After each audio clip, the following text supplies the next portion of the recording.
नूर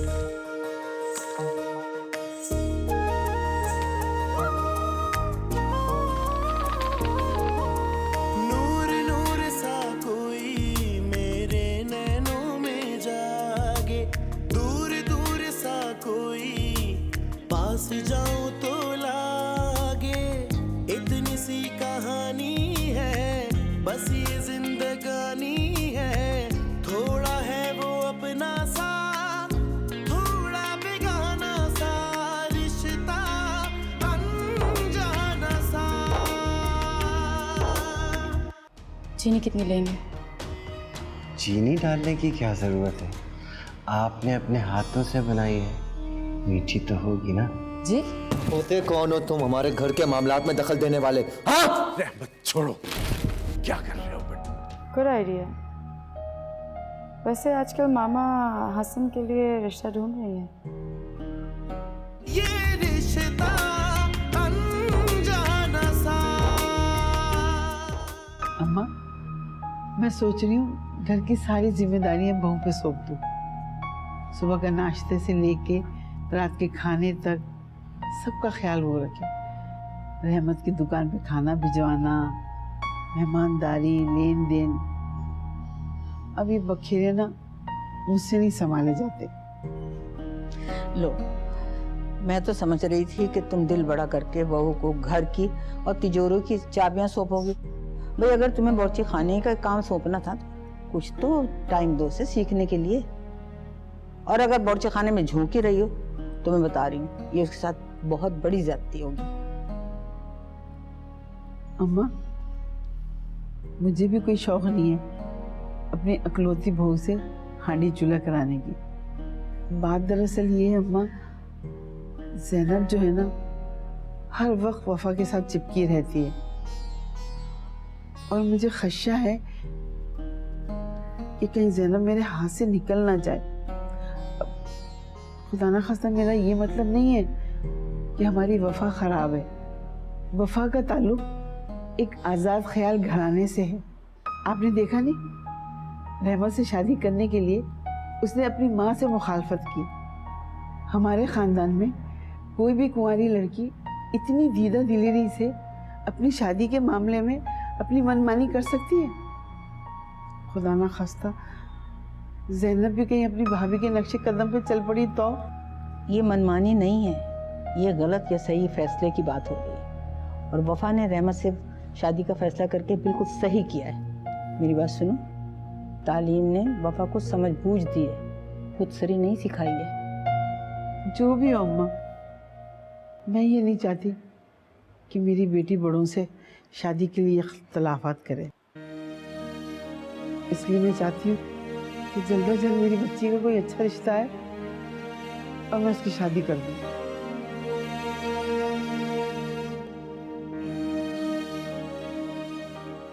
वफा के ससुराल? तुम क्यों गए थे वफा के ससुराल? क्या जरूरत थी वहां जाने की? ओ माय गॉड, कहीं फिर से लड़के तो नहीं आए? तुम्हें पता है वो लोग कितने जाहिल हैं। क्या जरूरत है उन्हें मुंह लगाने की? Relax mom, relax. ऐसा कुछ भी नहीं हो जैसा आप सोच रही हो। किसी ने मुझे कुछ कहा ही नहीं वहां। मैं काफी देर तक वहां बैठा रहा, ना कि उन्होंने मुझे अपनी ड्राइंग रूम में बिठाया बल्कि कोल्ड ड्रिंक भी पिलाई। यकीन नहीं आ रहा ना आपको मॉम? मॉम, आप मुझे इतना अंडरएस्टिमेट क्यों करती हैं? आप समझती हैं कि मैं बच्चा हूं जो सोचे समझे बगैर कुछ भी कर लूंगा और किसी से भी इतनी आसानी से मार खा लूंगा? ऐसा कुछ भी नहीं है। मैं जानता हूं मैं क्या कर रहा हूं और मुझे पता है मुझे क्या करना है। So you just don't worry about me. वफा का ख्याल अपने दिलो दिमाग से निकाल दो। उसने तुम्हें बहुत दुख दिया है। देखना वो भी कभी अपनी शादी में कामयाब नहीं होगी। बस मैं चाहती हूँ अब तुम अपने लिए कोई अच्छी सी लड़की देखो और अपना घर बसा लो।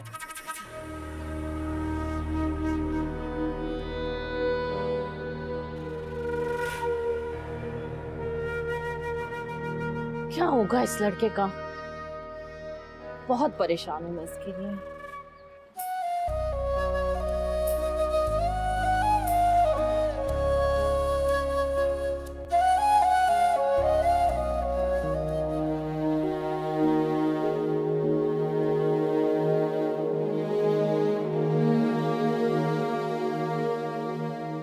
हेलो हेलो हेलो, कोई बोलेगा?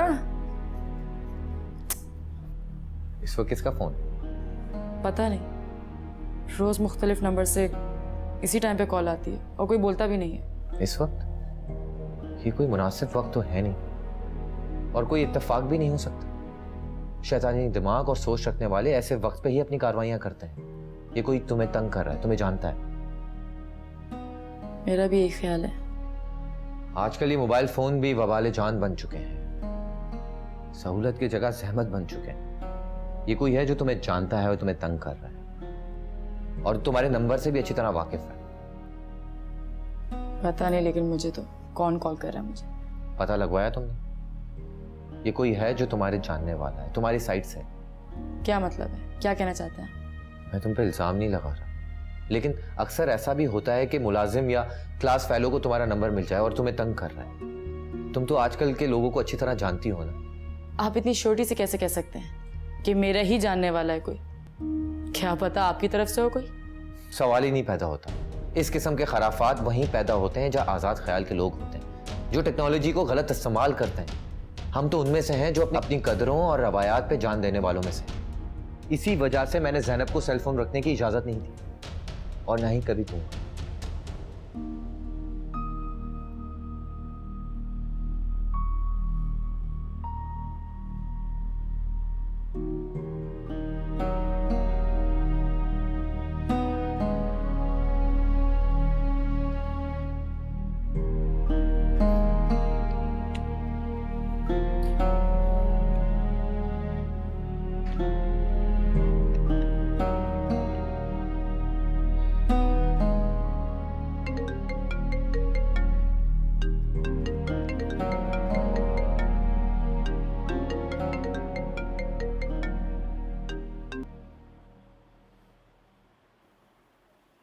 हेलो।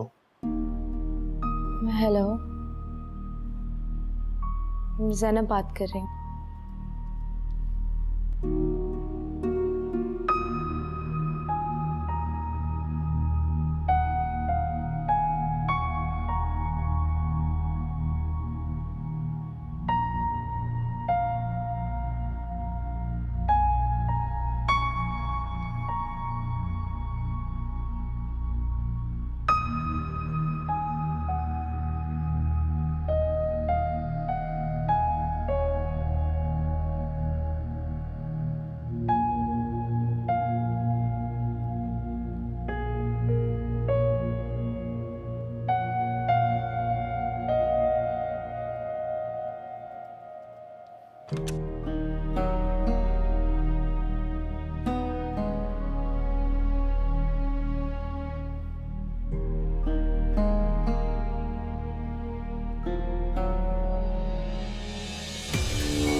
क्या करोगी अंदर जाकर? चीखोगी, चिल्लाओगी, अपनी बेटी पर हाथ उठाकर सारा घर इकट्ठा करोगी? तो हाथ क्या आएगा सिवाय जिल्लत और बदनामी के? नहीं नहीं, अक्लमंदी से मुझे काम करना चाहिए। इस वक्त मुझे खामोश रहना चाहिए। अगर बेटी के सामने खुलकर बात कर ली तो इसे शय मिलेगी। आज तो छुप कर बात कर रही है, कल को बगावत पे उतर आएगी। दुनिया मेरी तरबियत पे उंगली उठाएगी।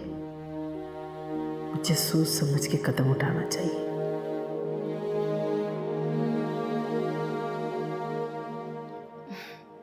Thank you so much. Thanks? Thanks for what? अगर आपकी सपोर्ट ना होती तो रहमत भाई कभी वफा भाभी को घर ना लाते हैं। मैंने आप पर कोई एहसान नहीं किया। अपनी बहन के घर बचाना मेरा फर्ज था और मैं आइंदा भी अपना फर्ज निभाता रहूंगा। आप अभी नाराज हैं मुझसे? मैं आपसे नाराज होने का हक तो नहीं रखता।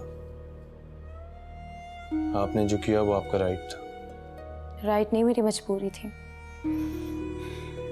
आप जो चाह रहे थे वो मेरे बस में नहीं था, और जब कोई चीज़ इंसान के बस में ना हो उसको पीछे हट जाना चाहिए। कोई बात नामुमकिन नहीं होती। मेरी ख्वाहिश पे अगर आप मेरी बात मान लेती तो कोई कयामत नहीं आ जाती। आप मुझे एक बात बताएं, क्या कोई सोच सकता था कि रहमत भाई और वफा की शादी हो सकती है? मौत से इसी तरह होता है। अगर इंसान हिम्मत करे तो क्या कुछ नहीं हो सकता। मुझे आपसे हमेशा यही गिला रहेगा कि आपने ज़रा भी कोशिश नहीं की, पहले ही मरहले में हार मान ली। एनीवेज, हमें पुरानी बातों में नहीं पड़ना चाहिए। जो हो गया सो हो गया। आप खुश हैं, कंफर्टेबल हैं, मेरे लिए यही काफ़ी है। जिंदगी आगे बढ़ने का नाम, हमें आगे बढ़ना चाहिए। मेरे लिए आपकी खुशी बहुत इंपॉर्टेंट है। आप कंफर्टेबल हैं तो इट्स ऑल राइट। मसला यही तो है कि मैंने अपनी मर्जी से आपको फैसला सुनाया, लेकिन अपनी खुशी से नहीं। बहुत कोशिश की आपको भूलकर खुश रहने की, लेकिन मुझे अंदाजा हो गया कि दुनिया का सबसे मुश्किल तरीन काम खुद से लड़ना है। आप चाहे जितना भी लड़ लें खुद से, लेकिन हार हमेशा खुद की होती है और जीत दिल की।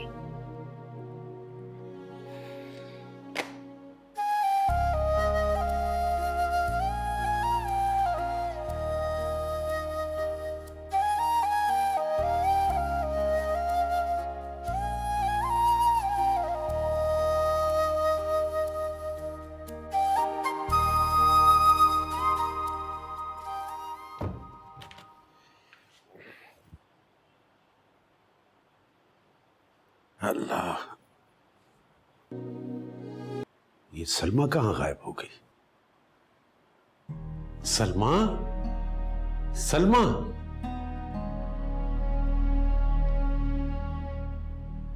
कहाँ घूम रही हो आधी रात को? नींद नहीं आ रही तुम्हें? नहीं, वो दरवाजे खिड़कियां देखने गई थी। आपको तो मेरी आदत का पता है, 2-3 मर्तबा उठ के दरवाजे खिड़की देखती हूँ। अरे सलमा बेगम, इतनी उम्र गुजर गई, तुम्हारी वहम करने की आदत न गई। और इस घर में रखा ही क्या है जो तुम्हें चोरी का धड़का लगा हुआ है? बहुत रात हो गई है, चलो आराम करो और ज्यादा सोचो मत।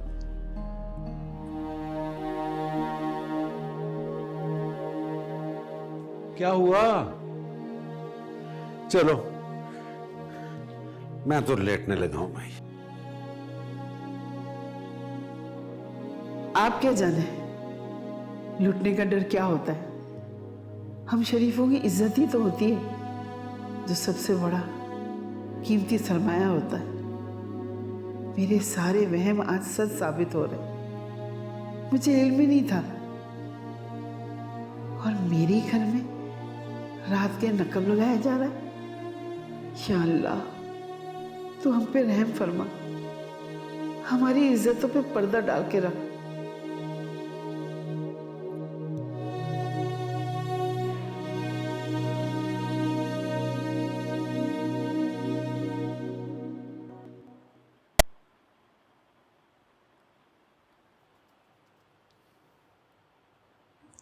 बात सुनिए, वो कुछ जरूरी शॉपिंग के लिए जाना है। अच्छा ठीक है, मैं शाम को आ जाऊंगा तो मैं लेकर चला जाऊंगा। सॉरी, वो मुझे याद आ गया कि एक बहुत बड़ा ऑर्डर आया है और वो सब कुछ मुझे ही बनवाना है। तुम एक काम करना ना, दिन में जाकर होकर आना। कैसे? ठीक है, मैं गाड़ी छोड़कर चला जाता हूँ और बाइक पे चला जाऊंगा। अम्मी जी को एतराज हुआ तो आप एक काम करें ना, आप उनसे खुद ही इजाज़त ले लें। मुझे उनसे परमिशन लेते हुए बहुत घबराहट होती है। ठीक है, मैं खुद ही बात कर लूंगा उनसे। घबराहट कैसी?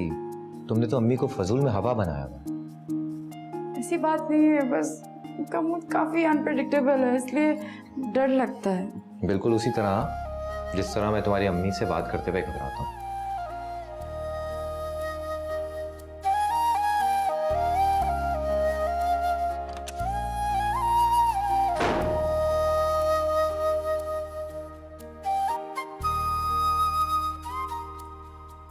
पप्पू जी, ये आपके रस्क। मुझे तो बेटा एक जी। वाह वाह, शाबाश। अबू जी, ऑमलेट कैसा लगा? अरे बेटा, है तो ये आमलेट ही और अंडे का भी बना हुआ है, लेकिन कुछ मुख्तलिफ तरह का है। ये क्या चीज है ये? जाहिर है अबू जी, ये स्पेनिश ऑमलेट है। हैं? जी, पापा को बना के दिया करती थी, उनको मेरे हाथ का बहुत पसंद है। हम्माद खाता है ये? पापा। वही। भाई ये क्या बात है भाई? ये स्पेशल क्या होता है? अजीब सा नाम रख दिया भाई अंडे का। तौबा तौबा, मुझे तो बहुत ही बुरा लगता है खाने पीने की चीजों का नाम इस तरह रख दिया जाए। अरे भाई साहब, कितनी बेइज्जती होती है इस रिज़्क़ की। आपा, जदीद दौर के जदीद तकाजे हैं, खाने पीने में भी जिद्दत होनी चाहिए। मैं तो सोच रहा हूँ बेकरी पर रखा जाए, बहू बनाएगी, हम बेकरी पे रखेंगे। मैं तो खाऊंगा भाई, मुझे तो मजे का लगा। अम्मी जी, आप ट्राई करें ना। नहीं, मैंने नहीं खाना, मैं ये खा रही हूँ। अम्मी जी, थोड़ा सा तो खा के देखें, आपको अच्छा लगेगा। कहा ना नहीं खाना, और तुम जरा ना अपनी आवाज नीचे ही रखो। अच्छा, मुझे देर हो रही है, मैं चलता हूँ। अब्बूजान, आज मैं आपके साथ बाइक पे जाऊंगा। हाँ हाँ, जाओ बेटा, लेकिन क्या तुम्हारी गाड़ी खराब है? नहीं नहीं, गाड़ी तो बिल्कुल ठीक है, गाड़ी घर पे छोड़ के जाऊंगा। वफा को शॉपिंग के लिए जाना है। अच्छा अच्छा अच्छा, ठीक। तो क्या बहू गाड़ी चला के लेके जाएगी? अम्मी जान, वफा को गाड़ी चलाने आती है, उसके पास लाइसेंस है। दरअसल इसने मुझे कहा था, लेकिन आप तो अच्छी तरह जानती हैं आजकल मैं कितना मसरूफ हूँ। शादी के बाद से लेकर अभी तक इसने अपनी जरूरी शॉपिंग ही नहीं की। वो तो ठीक है बेटा, लेकिन हमारे खानदान की बहू बेटियां ऐसी गाड़ी चला के बाजारों में घूमती फिरती नहीं है। अरे सलमा, जमाना बदल गया है, जाने दो। लाइसेंस भी है उसके पास, चला लेती है गाड़ी, चली जाए। तो आपका क्या मतलब है? अब हम भी बदल जाएं? आज बहू गाड़ी चलाकर ले जा रही है, कल को बेटी भी जिद करेगी कि मुझे भी गाड़ी चलानी है, फिर क्या करेंगे आप? अम्मी नहीं रहमत, रहने दीजिए, मुझे नहीं जाना, मैं किसी और दिन आपके साथ चली जाऊंगी। अरे भावज, इसमें हर्ज ही क्या है, जाने दो ना। तो मैंने कब रोका है? जाने का इरादा तो इन लोगों ने पहले से ही बना लिया है, मुझे तो सिर्फ इत्तला दे रहे कि जाने की। अरे भाई, खत्म करो इस बहस को। क्या बहस लेकर बैठ के नाश्ते के वक्त? बेटा तुम जाओ, तुम्हें मेरी तरफ से इजाजत है। अलबत्ता ये जरूर है कि अकेले ना जाओ, किसी को साथ ले लो। ज़ैनब को साथ ले जाओ। हरगिज नहीं। अरे फिक्र ना करो भावज, अगर जैनब नहीं जाएगी तो ना सही, मैं सजीला को भेज देती हूँ बहू के साथ, ठीक है? नहीं पप्पू जान, मैं ठीक हूँ, बस किसी और दिन रहमत के साथ ही चली जाऊंगी, मुझे नहीं जाना। तुम जाओ बहू, और जरूर जाओ। तुम्हें मेरी तरफ से इजाजत है कि तुम जाओ।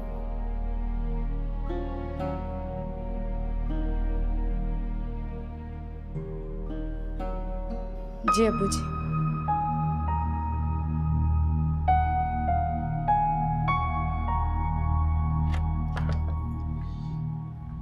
ये क्या हरकत की तुमने सलमा? इस तरह जवान बेटी को सबके सामने धुतकारना और जलील करना कहां का इंसाफ है? आखिर उसका कसूर क्या है भाई? उसका कसूर ये है कि माँ बाप के बताए हुए उसूलों और तरबियत को भूलती जा रही है। अपनी भाभी के नक्शे कदम पर चलकर आजाद जिंदगी के ख्वाब देखना चाह रही है हमारी बेटी, उसके जैसा बनना चाहती है। अपनी मनमानी कर कर अपने फैसले खुद करना चाह रही है। एक तो ये कि आहिस्ता बोलो, और दूसरा ये कि तुम बहू की दुश्मनी में हद से ज्यादा बढ़ती जा रही हो। अगर उसकी आजादी से इतना ही इख्तिलाफ था तुम्हें, तो उसे अपने बेटे के लिए पसंद क्यों किया तुम? ये शादी तुमने करवाई है, ठीक है? सबसे बड़ी गलती थी मेरी, वफा को बहू बनाकर। ये सब मैंने अपनी बेटी की खुशी के लिए किया, वरना मैं कभी राजी नहीं होती।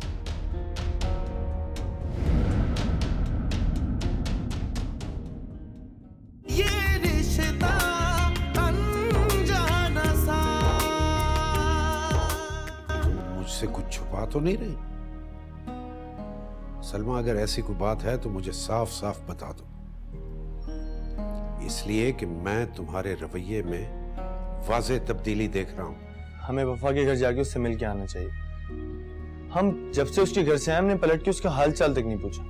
पता नहीं पापा उसके हालात सेटल हुए रहमत भाई के साथ या नहीं। बीवी ने गाड़ी की चाबी मांगी, चुपचाप दे दी। अम्मा आप ही मना कर देती। हमारे घर की बेटियां ऐसी गाड़ी चला के बाजारों में नहीं घूमती हैं।